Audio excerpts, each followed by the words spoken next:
Assalamualaikum warahmatullahi wabarakatuh. Pada video pembelajaran kali ini, kita akan bahas terkait dengan materi kekuasaan dan pengaruh atau otoritas. Tentu ini nanti akan ada hubungannya dengan delegasi, ya, pelimpahan wewenang dan semacamnya. Kalau di pertemuan yang lalu kita sudah bahas banyak sekali tentang delegasi, tentang pendelegasian, bahwa sebenarnya apa sih itu delegasi, ya. Delegasi akan kita bahas pada chapter ini juga gitu ya, karena delegasi merupakan pelimpahan wewenang yang memang diberikan oleh atasan kepada para bawahan, entah itu diberikan pelimpahan wewenang yang diberikan secara langsung maupun tidak langsung. Kemudian kalau kita ngomongin kekuasaan, ya sudah jelas hampir semua kejadian, hampir semua peristiwa saat ini dikaitkan dengan yang namanya kekuasaan, ya, power. Ya, saya ambil contoh aja, misal saat ini lagi in banget nih kasus minyak goreng yang langka, ya. Itulah siapa gitu ya. Ya, banyak masyarakat yang menyalahkan itu ulah pemerintah, banyak masyarakat juga yang menyalahkan itu ulah oknum, ulah produsen dan lain-lain, ya. Bahwa semua ini hubungannya itu erat sekali dengan yang namanya kekuasaan, ya. Kemudian kita akan bahas terkait dengan pengaruh, ya. Kalau kita ngomongin kepemimpinan, sudah pasti akan ada hubungannya dengan pengaruh, ya. Dari awal perkuliahan sudah saya jelaskan bahwa seorang pemimpin harus punya sifat bisa mempengaruhi. Di sini kita akan bahas, ya, definisi kekuasaan dulu, bahwa kekuasaan menurut Lutyens ini adalah kemampuan mempengaruhi perilaku, sehingga nanti kemampuan mempengaruhi itu bisa untuk merubah suatu peristiwa, mengatasi perlawanan, dan juga meminta orang untuk melakukan sesuatu yang tidak ingin mereka lakukan gitu. Namanya juga udah orang yang berkuasa, ya. Jadi kalau udah disuruh sama kuasa, udah disuruh sama atasan yang berkuasa, pasti karyawan itu mau dan mampulah melakukan sesuatu yang memang sebenarnya tidak ingin karyawan itu lakukan, tidak ingin mereka lakukan gitu. Kemudian kalau menurut Robbins, ini adalah kekuasaan itu potensi atau kapasitas diri dari suatu pihak atau agent untuk mempengaruhi pihak lain. Pihak lain di sini adalah target. Pengaruh, efek dari satu pihak terhadap pihak yang lain, ya. Pengaruh dapat mengenai sikap, persepsi, perilaku, ataupun kombinasi dari beberapa hasil, ya, termasuk hasil dari sikap itu seperti apa, hasil dari persepsi antar karyawan, antar orang itu seperti apa, sehingga dari sikap dan persepsi ini dia bisa menimbulkan atau menciptakan perilaku yang seperti apa gitu, ya. Itu semua berawal dari pengaruh gitu. Proses-proses mempengaruhi. Yang pertama ada instrumental compliance. Ini adalah orang itu ditargetkan untuk mendapatkan pengaruh, ya, sehingga orang itu mau melaksanakan akibat dari pengaruhnya itu, pengaruh seseorang itu, orang itu jadi mau melaksanakan. Karena apa? Karena ada tujuannya, yaitu tujuan untuk mendapatkan imbalan atau reward, atau bahkan tujuan untuk menghindari hukuman atau punishment. Jadi ada orang-orang yang memang diminta oleh pemimpin mengerjakan sesuatu, entah orang itu diiming-imingi, nanti kalau kamu ngerjain proyek ini sama saya, nanti kamu bakalan dapat bonus sekian juta misal, atau justru orang itu mau mengerjakan hanya karena supaya tidak dikeluarkan dari pekerjaannya, atau dalam artian di sini adalah menghindari hukuman atau punishment. Yang kedua adalah internalization. Ini target menjadi terpengaruh karena dipikirkan secara intrinsik. Dan yang ketiga ada identification. Ini target meniru atau mencontoh perilaku yang memberi pengaruh. Hasil usaha dari pengaruh yang pertama adalah komitmen. Jadi permintaan pemimpin diterima pengikut atau bawahan, ya, secara antusias, dan mereka berusaha semaksimal mungkin untuk melaksanakannya. Jadi kalau sudah ada proses-proses pengaruh tadi, ada hasil dari usaha dari proses-proses tadi mempengaruhi, ya, yaitu komitmen. Yang kedua adalah kepatuhan. Jadi pengikut itu rela melakukan apa aja yang diminta oleh pemimpin, tapi dengan sikap apatis, dengan upaya minimal. Nah, jadi hasil dari pengaruh itu bukan hanya hasil positif aja, tapi ada juga hasil negatif, yaitu ketika usaha dari pengaruh itu terjadi penolakan, ya. Pengikut dengan berbagai dalih secara aktif menghindari untuk melaksanakan apa yang diminta pemimpin. Jadi biasanya banyak alasan. Misalnya diminta untuk kerjain ini itu, dan seseorang itu ngerasa nggak mau dan tidak terpengaruh oleh pemimpin itu, jadi karyawan itu bakalan menolak atau bakalan melakukan penolakan dengan berbagai alasan, ya. Dalih di sini adalah alasan. Sumber-sumber kekuasaan, yang pertama adalah kekuasaan penghargaan atau reward power. Kekuasaan ini bersumber pada kemampuan orang untuk mengontrol sumber daya dan memberikan imbalan pada orang lain. Yang kedua adalah kekuasaan koersif atau coercive power. Ini adalah kekuasaan yang bersumber pada kemampuan dalam menggunakan ancaman dan hukuman. Kemudian kekuasaan legitimasi atau legitimate power, ini adalah kekuasaan yang bersumber pada hak atau wewenang resmi dalam organisasi. Yang keempat, kekuasaan keahlian atau expert power, ini adalah kekuasaan yang bersumber pada kemampuan spesifik di sini adalah skill, keahlian dalam suatu bidang tertentu. Dan yang terakhir adalah kekuasaan referen atau referent power. Ini adalah kekuasaan yang bersumber pada ciri khas kepribadian tertentu. Nah ini ya, kalau kita ngomongin kekuasaan, ada dua tipe, yaitu kekuasaan formal dan personal. Tadi kita sudah ngomongin coercive power, reward power, legitimate power, itu masuk ke dalam kekuasaan formal atau personal sih, gitu ya.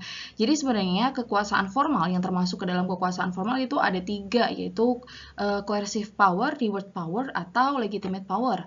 Kemudian yang masuk ke dalam personal power adalah pakar power, kemudian kekuasaan rujukan, kekuasaan informasi, dan juga kekuasaan koneksi.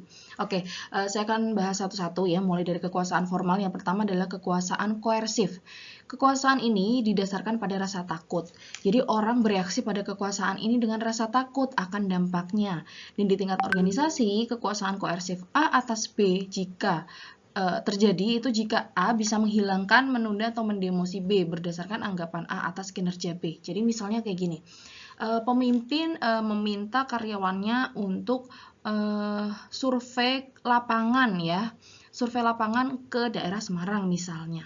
Nah, karyawan ini kan tadi kita hasil dari pengaruh. Pemimpin ini meminta karyawan, itu kan berarti pemimpin ini mempengaruhi karyawan ini supaya ayo kamu karyawan harus mau survei ke daerah Semarang gitu ya. Tapi kalau orang ini nggak ngerasa terpengaruh, dia bisa saja melakukan penolakan dengan alasan, Pak, saya nggak mau ke Semarang karena jauh. Pak, saya nggak mau ke Semarang karena jalannya macet dari daerah saya misalnya. Nah, karena di sini kekuasaan yang berperan adalah kekuasaan koersif, maka orang ini atau karyawan ini tidak bisa menolak. Artinya dia mau mengerjakan itu hanya karena dia ada rasa takut akan dampaknya. Jadi misalnya gini, wah nanti kalau misalkan saya nggak mau ngerjain perintah dari atasan, takutnya bulan ini saya nggak dapat bonus, takutnya bulan ini uang makan saya nggak cair. Nah seperti itu adalah namanya kekuasaan koersif ya. Kemudian yang kedua adalah kekuasaan reward. Ini lawannya dari kekuasaan koersif. Jadi orang itu taat pada keinginan dan juga aturan karena bisa menghasilkan keuntungan yang positif. Rewardnya bisa reward finansial ataupun reward yang non-finansial. Reward finansial contohnya seperti ya upah, kenaikan upah, bonus. Kalau yang non-finansial ya bisa aja dipromosikan, kemudian punya citra yang baik di mata atasan gitu ya, kemudian pengakuan, kemudian waktu kerja yang lebih fleksibel bisa jadi gitu. Jadi ada karyawan yang memang dia itu terpengaruh karena peran dari pemimpinnya itu yang berperan adalah kekuasaan rewardnya. Jadi misalnya saya mau menghindari konflik lah dengan atasan saya yang saat ini. Karena apa? Karena kalau misalnya saya mampu memenuhi target ya, itu nanti dapat bonus dari atasan saya yang sekarang gitu ya. Bonusnya kadang saya dikasih lebihan uang makan gitu ya, kadang juga baik sekali dengan saya. Kemudian ketika ada perbincangan atau meeting dengan berbagai divisi, beliau itu mau mempromosikan saya atau mau mengunggul-unggulkan saya di depan kerabatnya, di depan koleganya gitu. Ya, itu adalah kekuasaan reward. Kemudian ada kekuasaan legitimate. Kekuasaan ini berasal dari jabatan seseorang dalam struktur organisasi. Ini adalah otoritas formal untuk mengendalikan dan menggunakan sumber daya organisasi. Kemudian kalau kekuasaan personal ada kekuasaan pakar. Kekuasaan ini itu biasanya muncul karena skill khusus, knowledge khusus, kemudian experience yang khusus gitu. Kayak misalkan pemimpin saya saat ini tuh keren banget loh. Kenapa kok bisa keren gitu? Karena pendidikannya udah sampai jenjang S3, kemudian pengalamannya udah banyak gitu, pengalaman kerjanya udah banyak, terus soft skillnya juga bagus, punya kemampuan dan punya keahlian yang di atas rata-rata misalnya kayak gitu. Itu masuknya ke dalam kekuasaan pakar. Kemudian ada kekuasaan rujukan. Kekuasaan ini didasarkan pada identifikasi dengan orang yang punya sumber daya dan sifat personal yang dikagumi orang. Jadi jika saya suka, menghargai dan mengagumi Anda, maka Anda bisa menerapkan kekuasaan atas saya karena saya ingin menyenangkan Anda. Ya, jadi kalau model kekuasaan rujukan ini contohnya itu lebih ke misalnya ada atasan dan karyawan gitu ya. Ada atasan dan karyawan. Saya bilang atasannya A dan karyawannya B gitu ya. Jadi si B ini suka sekali sama atasannya si A ini karena berbagai faktor ya. Mungkin karena berwibawa, karismatik, kemudian skillnya bagus, pengalamannya bagus, terus orangnya itu motivate banget, orangnya motivasional banget, kemudian selalu teduh ketika di bawah kepemimpinannya dan lain-lain. Jadi si B ini sangat menghargai, mengagumi si A. Dan si B ini sudah terang-terangan bilang bahwa saya suka, tapi bukan berarti ngomong saya suka gitu ya, tapi lebih ke sifat yang diperlihatkan oleh si B atau karyawan ini ke pimpinannya yang A ini itu memperlihatkan bahwa si B ini pro, bahwa si B ini suka lah sama pemimpinnya gitu. Jadi ketika pemimpin ini meminta si B untuk melakukan job desk apapun ya yang memang masih dalam batasan, itu si B akan mengerjakannya gitu, karena si B juga sudah disclaimer dirinya bahwa ketika saya menghargai pemimpin saya, maka saya ingin menyenangkan pemimpin saya gitu ya. Kemudian ada kekuasaan informasi. Jadi orang punya kekuasaan informasi jika mereka punya akses pada informasi yang orang lain hargai. Dengan mengontrol informasi atau aksesnya, ia membuat orang lain bergantung pada dirinya. Ini yang sering banget relate sama kehidupan kita sehari-hari ya. Jadi biasanya orang itu yang punya informasi lebih banyak akan membuat orang lain seakan-akan jadi bergantung pada dirinya gitu. Contohnya gimana? Contohnya gini, misalnya nih ketika dalam tugas kuliah aja gitu ya, orang yang paling pinter di kelas itu biasanya dia punya informasi yang lebih banyak kan. Kemudian ada temennya yang nggak gitu tahu soal tugas, tanya nih sama orang ini gitu. Orang ini seakan-akan merasa dirinya, kan aku yang paling tahu, jadi kamu pasti bakalan nanya nih sama aku gitu, dan kamu pasti bakalan bergantung sama aku karena aku yang paling tahu informasinya ya, semacam itulah. Kemudian ada kekuasaan koneksi, jadi individu punya akses langsung pada orang dengan posisi tinggi dalam hierarki organisasi atau politisi yang berpengaruh. Kekuasaan koneksi ini juga relate banget sama kehidupan kita sehari-hari ya. Kenapa? Karena biasanya kalau kita mau ngelamar kerjaan atau ada oprek gitu ya, atau mungkin di dalam perusahaan lah ya. Jadi ketika di dalam perusahaan ada karyawan dan atasan yang masih dalam satu divisi gitu ya, masih dalam satu divisi, misalnya divisi SDM gitu ya. Karena manajer SDM ini kenal sama stafnya ya, karena ada hubungan keluarga gitu, jadi karyawan ini walaupun melakukan kesalahan, manajer ini nggak akan negur gitu. Karena apa? Ada kekuasaan koneksi di situ. Ya, itu yang biasanya sering banget terjadi. Kemudian ada bagaimana kekuasaan itu bisa didapat dan dilepaskan. Yang pertama ada social exchange theory. Hal ini berhubungan dengan interaksi sosial ya, adalah sebuah pertukaran manfaat termasuk keuntungan materi. Tapi juga ada keuntungan psikis ya, seperti ungkapan persetujuan, rasa hormat, penghargaan, dan juga kasih sayang. Kemudian ada strategi contingency theory. Ini menjelaskan subunit organisasi yang kehilangan kekuasaan untuk mempengaruhi sebuah keputusan penting seperti pemilihan CEO, penentuan sebuah organisasi dalam strategi yang kompetitif, dan pengalokasian sumber daya manusia beserta subunit dan aktivitas yang dilakukan. Kemudian power dan komponen kepemimpinan ya, ini ada follower, ada leader, dan ada situation. Ini yang tadi kita bahas ya, bahwa di dalam kepemimpinan itu pasti ada tiga ini, ada leader, ada pemimpinnya, ada follower atau pengikut atau subunit atau bawahan, dan juga ada situasi. Situasinya di sini adalah coercive powernya. Nah kemudian referent, expert, reward, dan legitimate power itu ada di dalam ketiganya, ada di dalam leader, follower, dan juga situasi.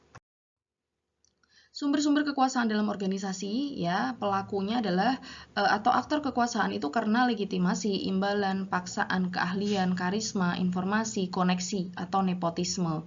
Yang tadi yang saya bilang ya, bahwa ketika di suatu perusahaan itu terjadi nepotisme ya, perusahaan itu kedepannya dirasakan kurang begitu sehat gitu ya. Kemudian ada karakteristik orang yang dipengaruhi, ini ada gendernya, ada budaya, ada kepribadian.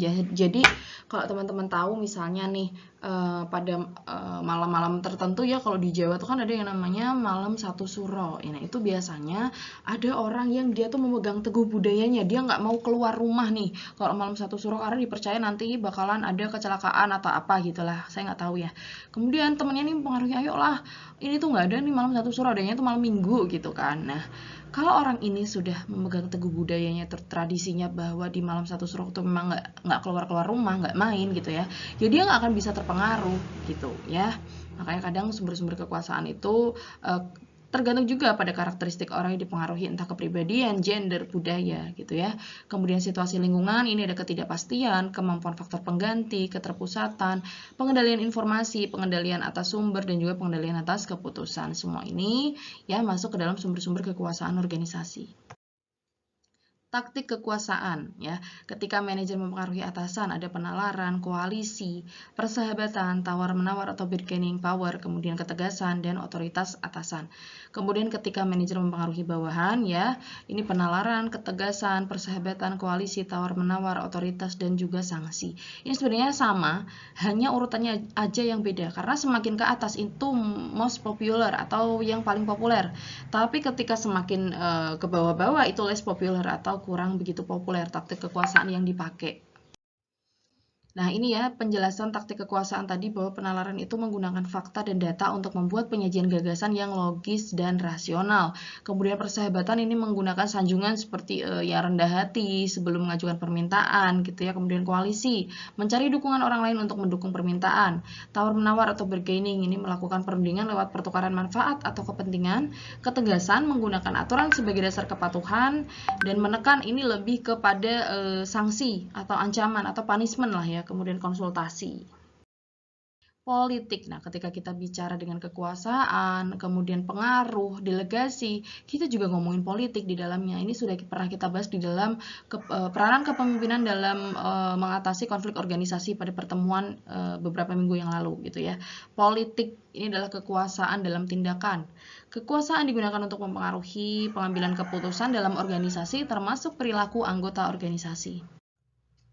Proses-proses politik menyangkut usaha para anggota organisasi untuk meningkatkan kekuasaan atau melindungi sumber-sumber kekuasaannya.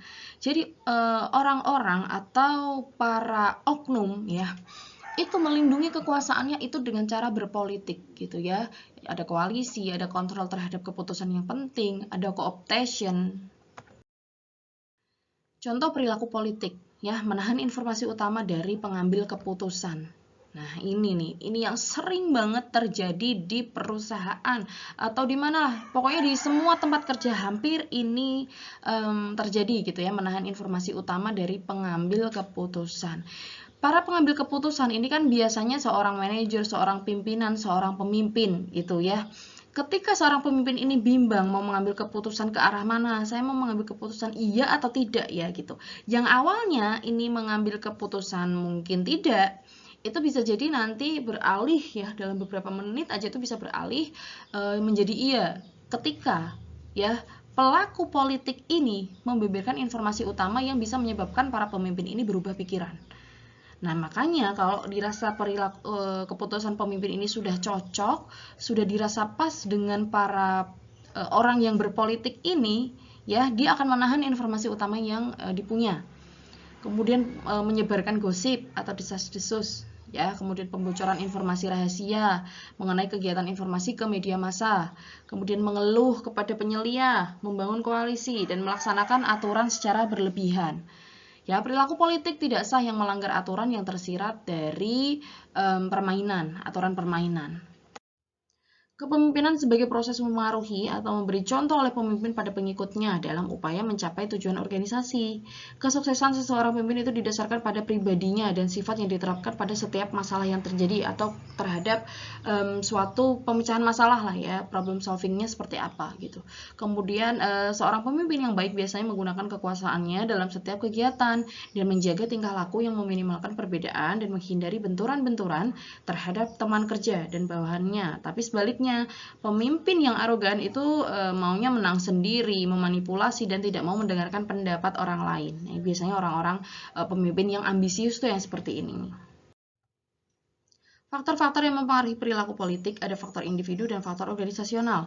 Faktor individu itu terkait dengan pragmatisme, kemudian harapan untuk suksesnya, pemantau diri yang tinggi, kedudukan kendali internal. Ya, kalau faktor organisasi itu seperti penempatan promosi, kepercayaannya yang rendah, kemudian realokasi sumber daya, kemudian sistem monef ya, sistem pengambilan keputusan yang demokratis, tekanan kerja yang tinggi, stres kerja yang tinggi, kemudian manajer yang senior, semua ini masuk ke dalam perilaku yang perilaku politik ya, entah rendah tingginya atau tinggi rendahnya perilaku politik ini bergantung pada kekuasaan. Jadi kekuasaan tidak berjalan konstan ya, tetapi elastis tergantung gelombang kekuasaan atau struggle of power. Dan keluarannya mendukung adalah berupa reinforcement. Reinforcementnya adalah berupa reward ataupun punishment. Politik organisasi, ya. Power atau kekuasaan ini mengekspresikan kapasitas individu untuk secara sengaja menimbulkan dampak pada orang lain, pengaruh atau influence. Ya, adalah kemampuan membuat orang menuruti kehendak pemberi pengaruh. Politik mendasarkan diri pada kekuasaan dan kekuasaan ini tidak terdistribusi secara merata di dalam organisasi. Siapapun yang menggenggam kekuasaannya di dalam organisasi akan menggunakannya untuk mempengaruhi orang lain. Jadi politik adalah penggunaan power atau kekuasaan agar sesuatu itu bisa tercapai. Konsep kekuasaan, ya, influence atau pengaruh, resources atau sumber daya, interest atau kepentingan merupakan sejumlah konsep yang melekat di dalam definisi politik maupun politik organisasi. Juga telah dikatakan bahwa politik tidak selalu berarti buruk. Ya, politik adalah media kompetisi gagasan antar sejumlah pihak yang berbeda guna mencapai tujuan masing-masing. Munculnya politik dalam organisasi itu biasanya disebabkan oleh apa sih gitu? Kalau kita ngomongin politik, bukan dunia politik, bukan dunia yang berhubungan dengan pemerintahan, tapi organisasi atau perusahaan kok ada politiknya gitu ya. Nah, ini disebabkan oleh beberapa hal. Yang pertama adalah perubahan struktural, misalnya reorganisasi jabatan, kemudian termasuk reorganisasi jabatan ini nanti kan akan ada pengaruhnya terhadap perubahan tugas dan wewenang ya, atau job desk-nya itu akan berubah. Ya, itu juga akan memicu munculnya politik apabila job desk yang dirubah itu dirasa kurang pas sama kompetensinya, sama kualifikasi pada saat dia masuk mendaftar pertama kali, itu akan menimbulkan politik gitu. Kemudian suksesi manajemen. Ya, seperti rekrutmen pegawai, promosi, transfer pegawai ya, khususnya ini pada level organisasi puncak di mana jaringan kepercayaan, kerjasama dan komunikasi antara eksekutif itu penting sekali ya. Jadi manajer bisa menggunakan perekrutan dan promosi guna memperkuat jaringan aliansi dan koalisi dengan menempatkan orang-orangnya sendiri dalam posisi kunci. Kemudian alokasi sumber daya, nah ini juga merupakan politik ya, terkait dengan gaji, kinerja, anggaran, tunjangan, fasilitas, dan semuanya. Ya, ketika alokasi sumber daya antar karyawan atau pegawai satu dengan yang lainnya itu tidak merata, itu akan menimbulkan politik juga. Kemudian personalitas individu, ya ini terkait dengan kepribadian, karakteristik kepribadian. Contohnya, orang yang punya kebutuhan kekuasaan yang tinggi dalam istilah McClellan, ya teori kebutuhan Maslow juga, ya. Kalau ini kita ngomonginnya McClellan. Nah, orang ini terdorong hasrat politik dari dalam dirinya itu untuk mencari pengaruh orang lain. Dia juga bisa memotivasi dirinya ya untuk menggunakan kekuasaan demi hasil-hasil politik. Biasanya orang-orang yang seperti ini tuh lebih cenderung terbuka bahwa dia itu memang terlibat dalam politik. Kemudian ketidakmenentuan, ya ini informasi yang beredar itu bersifat ambigu atau tidak jelas dan lebih dari satu versi, biasanya membingungkan gitu ya. Politicking ini lebih sering muncul pada organisasi skala besar gitu. Adanya orang dalam yang dalam jumlah besar, perusahaan yang sangat besar itu memang cenderung bisa menyembunyikan perilaku seseorang gitu ya, tanpa diketahui atau konspirasi. Karena apa? Karena atasan itu tidak akan bisa tahu sifat atau kepribadian satu persatu secara detail dari para karyawannya, karena memang jumlah orangnya yang ada di dalam organisasi itu sangat banyak, sangat besar gitu. Kemudian level hierarki. Nah, biasanya nih yang sering banget kita temui politik adalah di dalam manajer tingkat atas gitu ya, karena kekuasaan yang dibutuhkan untuk terlibat dalam politik ini terkonsentrasi para manajer biasanya. Kemudian heterogenitas anggota. Jadi anggota atau karyawan yang heterogen ini saling berbagi kepentingan ya biasanya. Nah, proses politik ini cenderung bisa muncul di mana setiap anggota itu akan bersaing untuk memutuskan kepentingan siapa yang terpuaskan ataupun yang tidak terpuaskan. Nah, kemudian yang terakhir adalah pentingnya keputusan, bahwa keputusan yang sifatnya penting ini lebih memancing aktivitas politik organisasi ketimbang keputusan yang biasa-biasa aja gitu. Sebuah keputusan penting itu kenapa sih bisa bikin politik? Karena keputusan penting ini punya dampak yang besar sekali dalam organisasi ya, terutama dalam menarik perhatian para karyawan. Jadi apabila ada salah satu pihak yang kurang cocok sama hasil keputusannya, itu biasanya akan membentuk kroni-kroni yang lain supaya menyerang balik orang yang mengambil keputusan itu. Itu akan muncul sebagai politik.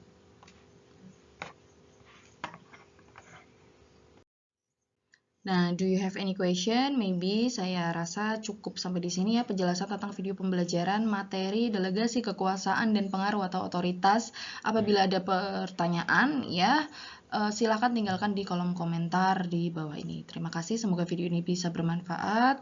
Wassalamualaikum warahmatullahi wabarakatuh.